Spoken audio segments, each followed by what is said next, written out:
we are asking the question, is your little angel giving you hell, bad behavior, and what to do about it? And I have our community hero here, Mike Israel Owens, as well as the infamous Dr. Umar Johnson here with me in the studio today and on the telephone from Philadelphia, Pennsylvania. So I'm so glad to have these gentlemen here this evening. This is On the Couch with Dr. K, a show focused on answering the questions of urban and hip-hop adults rising to reach personal stars in daily life. Now, here's your host, Dr. K. And good afternoon. You're On the Couch with Dr. K. I am your hostess, Dr. K, right here on AM 990 Talk Radio. We are so absolutely excited to have you here with us today. We have a fabulous show that's pulled right out of today's headlines. Is your little angel giving you hell? And I know, see, y'all are laughing. I think you all either have angels or hellions at home, one of the two. But we have some great guests today. I want to just get right into it and start with our first guest and let him introduce himself, because I know you have just a really excellent story to tell, and we're just interested to hear about you, Mike. Okay. Speak up. Go into the mic. Oh, I'm sorry about that. How you doing? I'm Michael Owens. Appreciate it, brother. Yeah, I was in a crazy accident 2 years ago. Okay. And all praise to the Father, I actually survived it. And I got crazy interviews and loves and prayers from the whole city. And it was amazing just to see how people could come together. And I'm just blessed to be here, you know. Okay, good. So you are able to really say that you have seen the city come together. Yes, ma'am. Because I know a lot of people right now are saying that, you know, the city is divided, especially when you start to hear about all of the gang fights and things like that are going on with our kids. It makes it seem as if the whole city is just divided and everyone is after him or herself. What do you say to that? Well, as far as how everything is going now, the scripture says the land is given to the hand of the wicked. And a lot of brothers and sisters don't even know about it. And so we're just reacting to the circumstances that we're dealing with, you know. And as far as the children with the gang fights, as elders, as the people over our generation, I think we have a responsibility to let them know this is corny. Because when we was coming up, like, you know, when it came to if you had a problem with someone, it was a one-on-one thing. You fight, you shake hands, and everybody get ice cream or whatever you're going to do. Right. Now it's to the point, it's about who's bad now. You know, it's just who's hard and who's this, and it actually make them look corny, you know. So you're against it. And you feel like the adults need to take more of a role in letting kids know that this is not the way to resolve conflict. Right. Okay. All right. Well, now we have a very controversial person online with us. He is an African-American school psychologist, motivational speaker, and author. And his name is Dr. Umar Johnson. Dr. Umar, are you on the line? Yes, I am. Good afternoon. Good afternoon. So please introduce yourself to our listeners. And thank you so much for being here with us. Well, as you said, I'm Dr. Umar Johnson. I'm a doctor of clinical psychology, certified school psychologist, and certified school principal, also trained as a political scientist. Okay. And I work in private practice evaluating children with alleged disruptive behavior disorders. I work with behavior modification teams, programs, special ed programs, and I'm also author of the book, Psychoacademic Holocaust, the Special Education and ADHD Wars Against Black Boys. Wow, that's a mouthful. That's a mouthful there. So I would like to hear then from you your take on what's going on here in Memphis. I don't know if you have heard about this, but we've had literally gangs of children who are out there beating up people. They have beaten up adults, people who are kind of just walking down the street. We had a gang of girls at one of our prominent high schools here who started an 8-girl fight at a school. So this has been going on now at least for the last month. And now everyone here is up in arms, and everyone wants to know, what can we do about it? Hence, our topic for today is your little angel giving you hell, behavior problems, and what we should do about them. So what's your take on this? Well, first, we look at the societal level, and we got to recognize that we live in a very violent country, a country that was created in violence, maintained in violence. And as a result of that, our children, by watching television, radio, listening to the radio, reading the popular magazines and newspapers. I mean, Hollywood, every movie just about is replete with violence. In the music industry, most of that is also replete with violence. Every day on CNN, we're talking about America's violence in other countries, which they often try to justify. So we shouldn't expect our children to be peaceful when they live in a society that operates on violence. So that's the societal. Then we have to look at the family. And a lot of the frustration that we see in our children comes from the fact that their parents either don't make enough time to spend with them or don't have enough time to spend with them by virtue of having to work multiple jobs. And so the frustration that comes from feeling like you are not a priority in your parents' life can also lead to bullying types of behavior. I work with bullies all the time. I've never met a bully who didn't have some sort of personal or family conflict. And their bullying behavior was actually a way to release the pent-up frustration regarding a problem that they couldn't solve themselves. Wow. You have gotten us to a great start on this topic, both you and Mike here. You all are really hitting at the pulse of the problem. And I think a lot of people feel just as both of you do. We do have a violent society. And when I'm hearing people say, they feel like the way to combat violence is really just to go and lock all the kids up. And, I disagree with that. And I hope that as we continue our conversation today, some of our callers out there, as well as my two esteemed guests and some of our Facebook friends, can really help us come up with some solutions that won't lend themselves to further incarceration of our kids.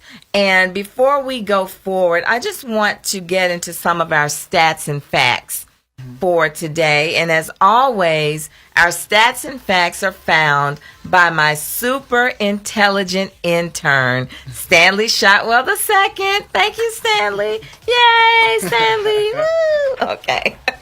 So, because we wanted to find out just some numbers around what's actually happening with kids and actually getting arrested and things of that nature. So, according to the Office of Juvenile Justice and Delinquency Prevention, law enforcement agencies in the United States made 1.3 million arrests of persons under age 18 in 2012. That is 37% less than the number of arrests in 2003. So that means that's actually a decrease from over the years. So in 2012, there were 3,941 arrests for every 100,000 youths aged 10 through 17 in the United States. And the overall juvenile arrest rate was 38% lower in 2012 than in 1980, which is when I think bad was done, right? Like in the 80s, so we have actually decreased, but it just seems like the types of crimes are becoming more prevalent, or maybe it's social media, I'm not sure. But all four offenses that make up the Violent Crime Index decreased considerably between 2008 and 2012. Murder was down 42%, rape 24%, robbery 39%, and aggravated assault 35%. In 2012, there were an estimated 173,000 juvenile arrests for simple assault. More than 1/3 of these arrests involves females, and 39% involved youth younger than age 15, and nearly 3/5 involved white youth. So, what do you have to say to that, Dr. Umar? I would say that I don't really have any particular reaction to the data in and of itself, but I would say that one thing that has to be added to the conversation on youth violence is two issues. Number one, unaddressed mental illness. And by that, I do not mean medication. I mean therapy. The onus now is to basically just drug children rather than talk to children, because it's much more efficient. So when I talk of mental illness, I'm talking about traditional talk therapy, which is normally sufficient to work with most of our youth. The other issue that has to be talked about has been the consistent defunding of youth and extracurricular programs in school and out of school and in the community over the past 20 years across the country. We've seen more spending on juvenile incarceration and less spending on progressive activities for our young people, which is to say they don't have anything to do. Most of our teens get in trouble between the hours of 4 p.m. and 7 p.m. after school. Well, that's normally the time you would spend working at your after-school job, but they don't have any. And when we talk about African-American youth in particular, according to the Department of Labor, the African-American teenager has the most difficult challenge of finding a job of anyone in this country, including illegal immigrants who don't even speak English. Wow. So that sounds like, it's a lot of cards stacked up against our kids. And you're right. We don't take into account mental illness. And as you know, I'm a licensed school psychologist as well. And what I oftentimes try to say to people is you need to know the difference between a child who's acting bad and a child who is truly troubled. A child who truly has either some type of mental illness, a behavioral disorder, some type of intellectual dysfunction. You need to know the difference, because the way you approach such things may be slightly different, and the way you hold them accountable may be different. So that's very, very important for us to note. And my friend on Facebook, Maddie, she says, this is a good conversation.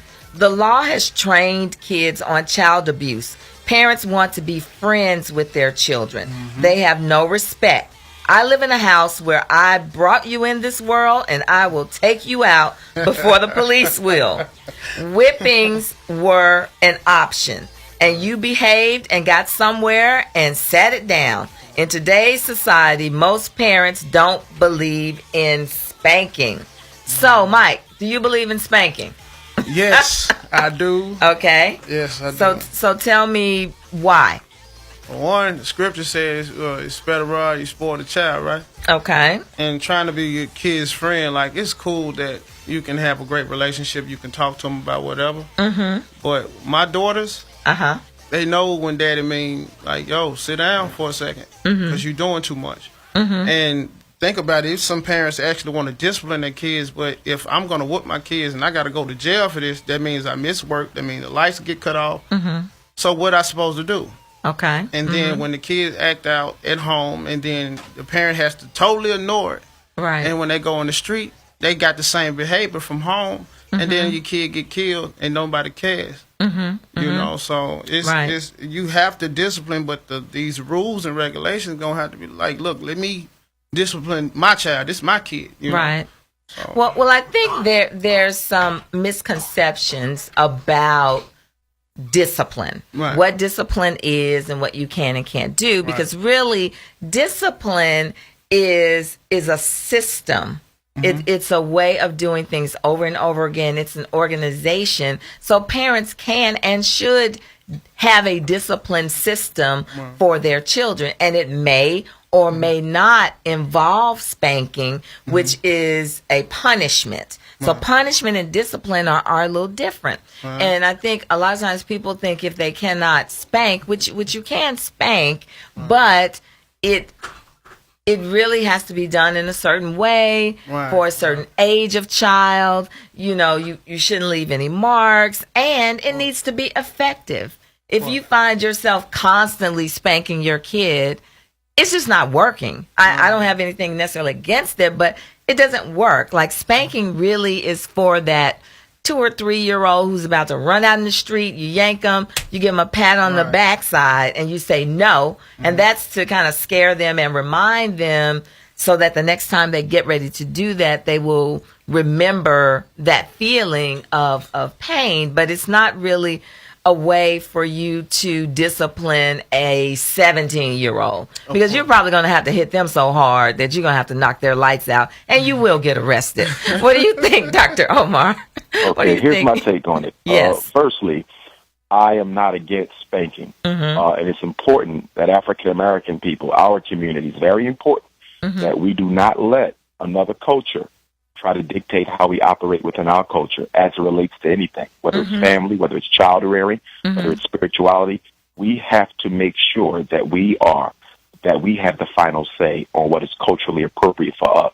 No culture is better than any other culture, and it's important that we keep that in mind. However, I would say that I don't think physical punishment becomes necessary until a parent takes a break from raising their children. What happens a lot of times in our community is when children reach the age of 11 or 12, we begin to back off with our consistency of discipline. And because we back off, we allow other influences such as the radio, the television, and the kids in the neighborhood to have a greater sway over our children's direction than we do. And then around 15 and 16, we notice that they're going a little bit too far left than what we would like for them. And then we try to aggressively get them back in step where they used to be. The problem was not the child. The problem was us taking time off from raising them. And it's important that we understand that when you're raising a child, there are no breaks.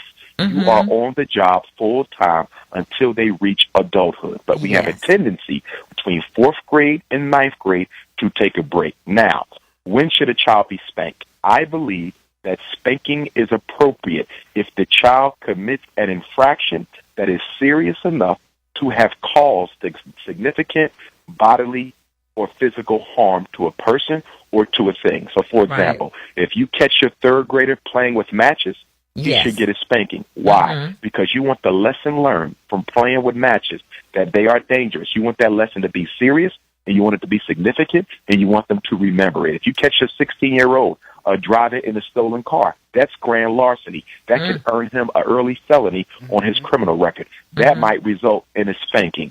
So if the offense is serious enough to warrant one, I'm not against it. But my concern is when spanking becomes the first intervention when a child misbehaves. If you are spanking your child nearly every time they do something wrong, that's not discipline, that's child abuse. Exactly. Yes, I totally agree with you. And I think sometimes what happens is it's a release for the adult. They feel frustrated, and when they're done spanking, they feel better. And we still haven't really solved the problem. And you're right, Dr. Umar, parenting is 24 hours a day, 7 days a week. And a lot of times what's happening is you will find parents are taking a break when they don't need to take a break. For an example, I know earlier today on his show, Brother Love was talking about the kids at the BP from Northwest Prep. Well, you have about 100 kids who already have a tendency toward bad behavior because they're at the alternative school already. Wow. And they are standing outside unmonitored for about an hour. What do you think is going to happen when you have 100 teenagers who are standing outside for an hour without any monitoring? I'm surprised we have not seen anything worse, and we haven't seen more of it, because to have that many kids going on, that's really not a good deal. And I think parents just dropping their kids off like that, although you may think it's okay, it's not okay. We really, either the city or those parents, we really have to think about places where we're leaving kids and there is no adult supervision. Right. We have and to also, have... Dr. K, there's another point, if I could quickly mention it. I'm sure you're familiar with the Stanford prison experiment. That has a lot to do with the way our youth are treated as well. In the Stanford prison experiment, Dr. Zimbardo, who put that infamous experiment on, he put people in a prison, regular people, regular citizens, and some of them were made to be the correctional officers and others were made to be the inmates. These were regular people. Right. And what happened was they began to take on the stereotypical persona of what a police officer is, a correctional officer, and the stereotypical persona of what a inmate or a felon would act like and become. Right. And as you know, that experiment had to be stopped early on because the demand expectation of the prison environment literally put the inmates who were actors, regular people, at physical odds and in danger vis-a-vis the correctional officers who were also actors, regular people who put on this experiment. And so one of the findings was people will act like the way you treat them. They will conform and succumb to the expectations that you have of them. So if we put that science onto our children, in this situation we're talking about now, we should expect for them to act like animals if they're treated like animals. We should expect them to act like criminals if they're treated like criminals. So I think the demand expectations of the school and of the community, especially in lieu of all the police assassinations of black youth, I would expect them to behave this way because it is expected of them by society. Wow, you're right. And I think that even though when we're talking about monitoring and we're talking about adult supervision, we're not talking about, lording over them or acting as if you are, their parole officer, but you can provide supervision by also providing an example of the proper behavior, a good example, a good model citizen for them to follow. I think we have a caller. Hi, caller. You're on the air. You're on the couch with Dr. K. You have a question or a comment? Yes, Dr. K. This is Victoria. I did have a couple of comments to make. Oh, great. Thank you so much for calling in. Okay, no problem. One of the things I wanted to discuss, of course, is being an attorney and working down in the juvenile court system. Yes, ma'am. Based on the stats that you were given today, that you alluded to on the air earlier. Unfortunately, I cannot say what the stats are nationwide, but I can tell you for a fact, as I said, because I personally represent these individuals down at juvenile court, that the rate of teen violence has not decreased. Okay. It is on the rise here in the city of Memphis. Crime rate in general is on the rise here in the city of Memphis, unfortunately. So that is one thing that I did want to get out to your callers, that unfortunately in the city of Memphis, the juvenile court record and the detention rate that they're down there is astronomical figures. Really? Astronomical figures. And teen-on-teen violence, children-on-children violence. There was an individual who had once worked down at 201 Poplar, who had been there for 10 years, a seasoned individual prosecutor, came down to juvenile court, left after being there for a year because he said he had not seen so much violence, children against children, teen rapes, children raping children, that sort of thing, in all of his 10 years at 201 Poplar. Another thing that I found out is that the parents, we have to get the parents involved. Anytime we get the parents involved in their children's lives, we see a remarkable difference in children's attitudes and that sort of thing. So a lot of this, as your other caller had indicated, parents have to be parents. It's time out for trying to be best friends and to be BFFs and that sort of thing. We have to train our children properly, as the individual said, who alluded to the Bible scripture. As you know, I'm a Christian, so I firmly believe in that. My son has had several altercations at the school that he belongs at. Now, the individuals, they want to mimic him and call him names because he's trying to do things in a proper way, which is to, turn the other cheek, not meet violence with violence, so to speak. But the other individuals were having to, as one of your other callers also alluded to, we had to take it a step farther. We tried to let the school handle it, but unfortunately these schools have gotten into a practice of they close the door, brush it up under the carpet. They don't want, anything about their schools to get out, like the incident that occurred at the school you were speaking to. Right. Speaking of earlier this week. So it had to come to a point where I actually had to call in, the police to try to get the matter, resolved, because this particular individual had been bullying my son for at least 3 separate incidences, and I'm talking physical violence, where he was struck, with the belt, punched, and that sort of thing. Okay. So it was only after I had to get, the authorities involved in this, and some parents, that we've kind of started to see, that things have changed. So again, the parents need to step up and be parents. And I think once we can get the parents more involved and understanding the ramification and consequences of how this can affect their children's lives, we'll see a difference also. Thank you so much. That wise words from a wise woman. I really appreciate your call, and please continue to listen, okay? Yes, ma'am. All right. And you're listening to On the Couch with Dr. K right here on AM 990. If you want to get in on this conversation, give us a call at 901-260-5926. That's 901-260-KWAM. And in the words of Eminem, apparently they're not parents, right? Let's go to break. We'll be right back.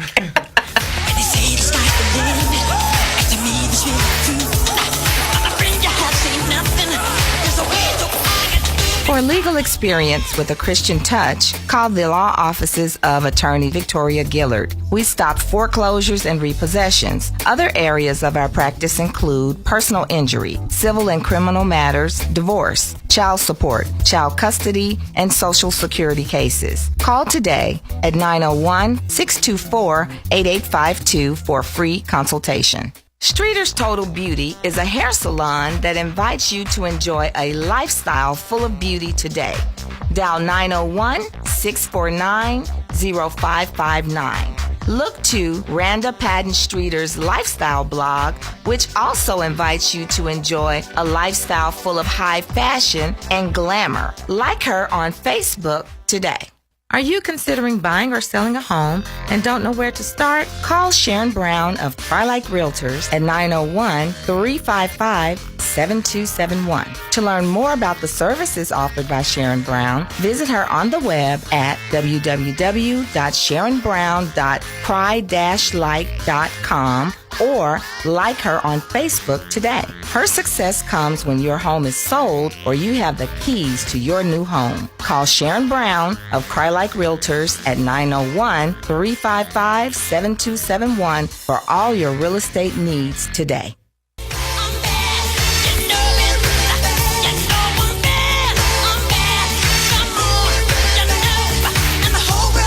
And you're back. You're on the couch with Dr. K. I am your hostess, Dr. K, in the studio today with the infamous Dr. Umar Johnson and our community hero, Mike Owens. And I think we have another caller, right?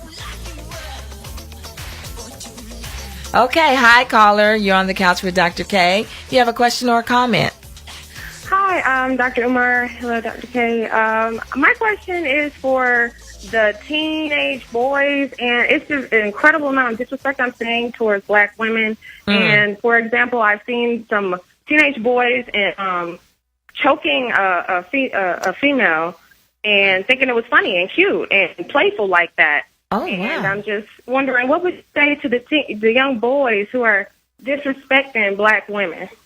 Oh, wow. Thank you so much for that question. And I hope you continue to listen. You have everyone in here with their mouths open and their eyes wide open. So I'm going to let Mike and then Dr. Umar respond to that question. As far as that situation, that's crazy.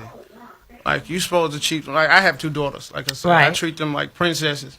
And the thing is, you have to teach them their value as well as you do your sons. If you don't let them know that they're special, they gonna act out to do whatever they can to get some type of attention. Right. Now, putting your hand on a girl in any situation has always been a cowardly act. Right. But if we don't emphasize that to the youth that okay, you look corny, you look like a child, right? You look stupid, right? And when you do this to young women, guess what? That starts a tree of chaos. Now she doesn't want to deal with the man, and that's where you go to the other side of the table. I'm gonna keep it friendly, Okay, we're gonna keep it friendly.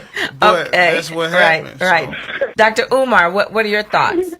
And thank you, caller. Thank you so much for calling in. I would say that number one, we got to keep in mind that, again, when we look at the general direction of American media, it is one that increasingly sensationalizes violence in relationships. There is an onus to only show those aspects of romance that involve dominating one's partner. This is male as well as female. Now, I'm school-based, so I'm always in schools, and I see it. And it's not just the boys being disrespectful and violent towards the girls. The girls are equally violent and disrespectful towards the boys. And I even see in many cases where the girls adore the more aggressive male because in her mind, that is a show of commitment. Jealousy and a domineering attitude from a male towards a female in many females' eyes gives them security in the relationship. And some of this is a carryover from the home environment where African-American women suffer in large degree silent domestic violence. And the girls grow up in homes where they see their mothers get dominated by their partners. And they take that to indicate that being violent towards me suggests that you love me. And I've even been in clinical situations where I've seen women express insecurity and concern when their partner is not jealous, when he is not possessive, and when he is not violent. Wow. So again, adults, we have to we have to take the blame. We are setting these examples, and our babies are following in the footsteps that we are leading straight to hell. So if they're giving you hell, you're probably putting some imprints out there that are hellacious. We have another caller. Oh, okay. All right. So, okay, they hung up. So, caller, please call back. Yes, Mike, go ahead. My old, sorry about this. It's popping on. Yeah.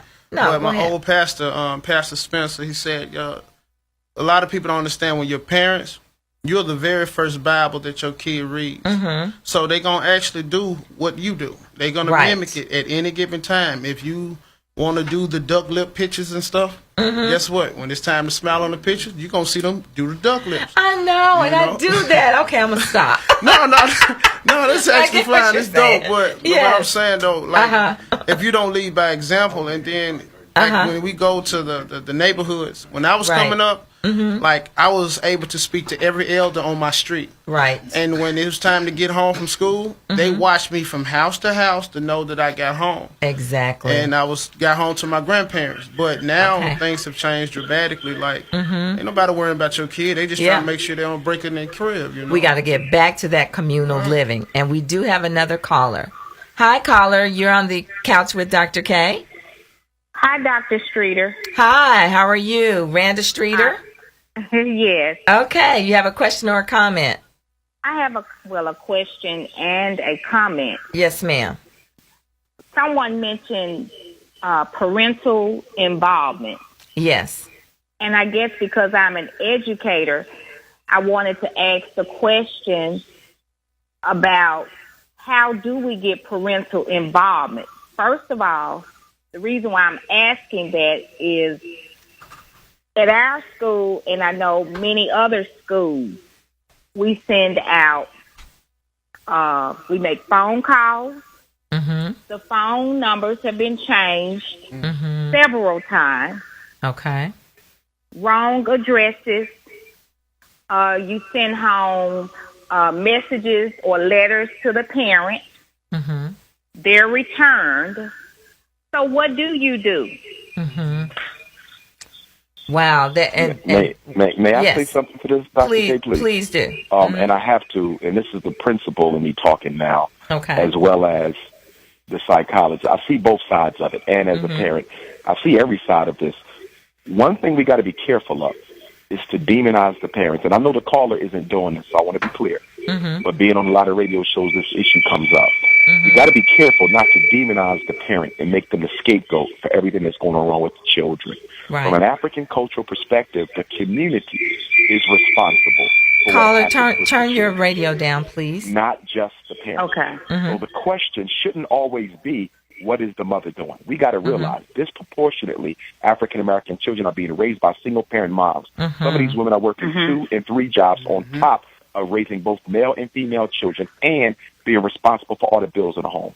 So Right. with those type of economic challenges and social challenges, I would expect them to miss a couple of back to school meetings. I would expect them to maybe a little bit troubled by constantly being telephoned by the school. So we got to, number one, be empathic to the challenges that single African American parents face, but also the community. Why aren't we asking what are the churches doing? I never hear anyone asking what are the churches doing. The churches have a large number of members who are teachers, okay, who are middle-class African Americans who have time and a couple dollars where they can spend with our young people. But the churches are never brought into this conversation. The community-based organizations are never being brought into this conversation. The politicians are really being brought into this conversation. All I'm saying is let's give equal responsibility to all the stakeholders in the African American community, and let's not just blame the parents for everything that's going wrong. Now, I think Mike has a comment to that. Now, Doctor, I can't do nothing but agree with you on that.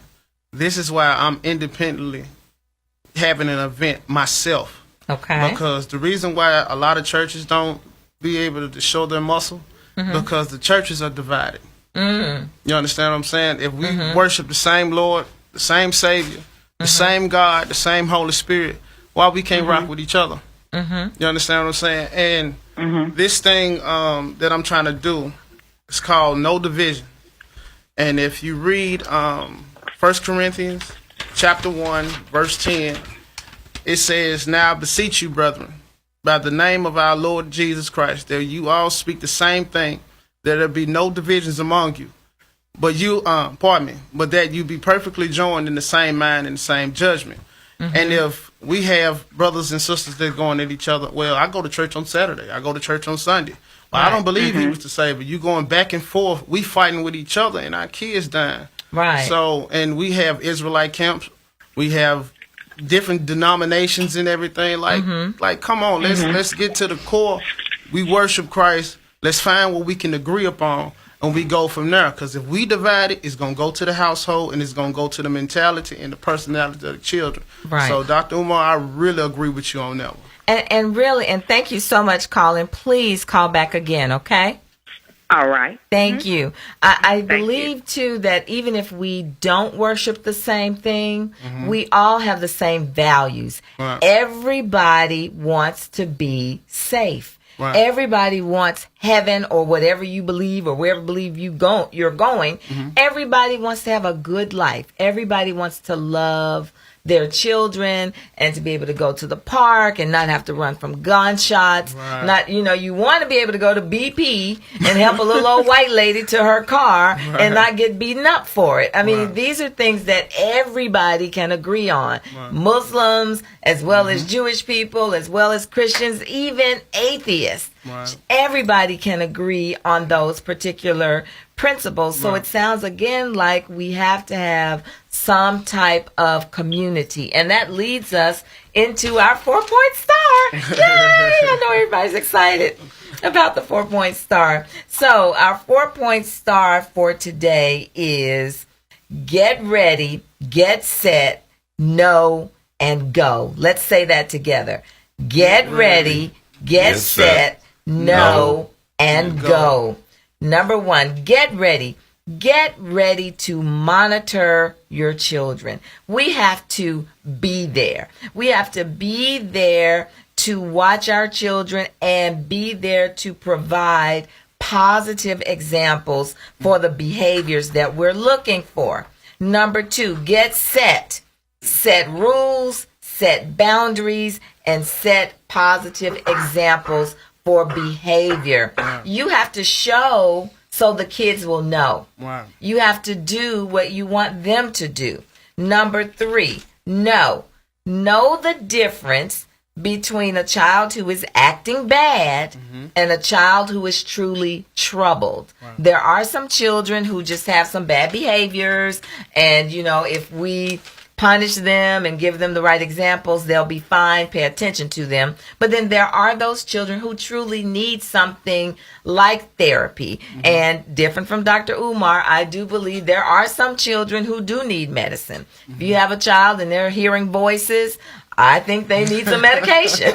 Well, that's schizophrenia. Yes, exactly. If a child has psychotic issues, they should be medicated. Okay, good. So there are kids who are truly troubled. And then lastly, go get help. Right. This is so important, especially Dr. Umar was talking about all of the single mothers, and there's single fathers out there. There are parents who are overwhelmed. There are people who really need help raising their children, but because we are so egotistical, we don't want help. Don't nobody be telling me how to raise my baby. Somebody needs to tell you how to raise your baby, because your baby is creating hell for everybody. Right. So we have to be okay with asking for and accepting appropriate help when people are out there offering it. And I do believe sometimes people don't step out to help because you don't want to, quote unquote, offend anybody or step on anybody's toes.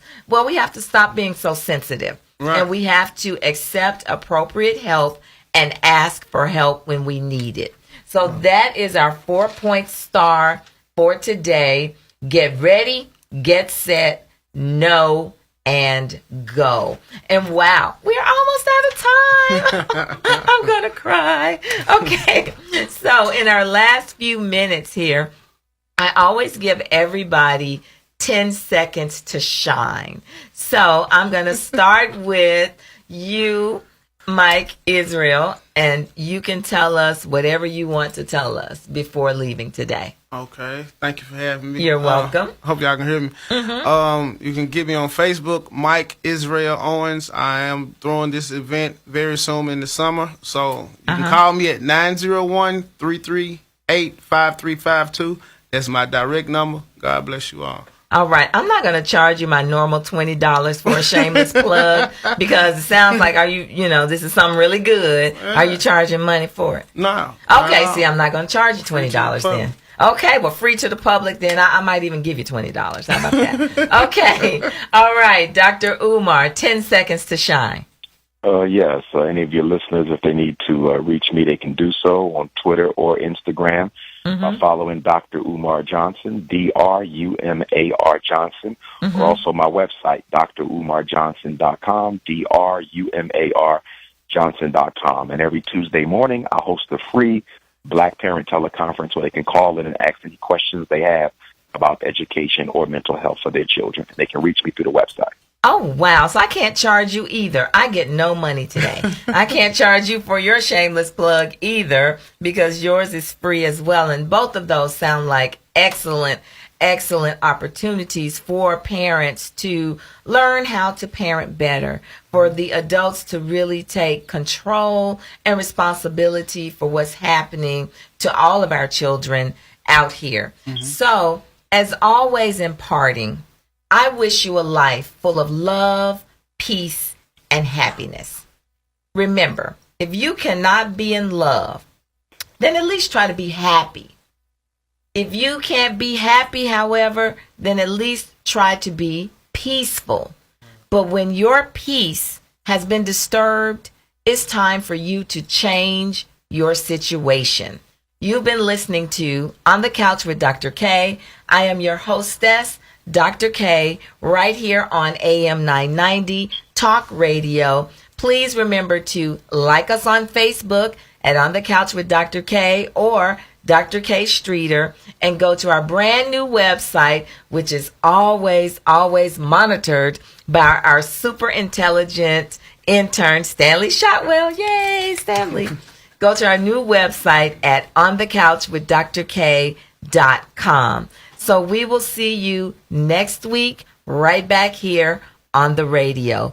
Thank you and have a great afternoon. Thank you, Dr. Umar. Thank you, Mike. You all were wonderful. Give yourselves a hand. Wave at the camera. Wave. Oh, what's happening?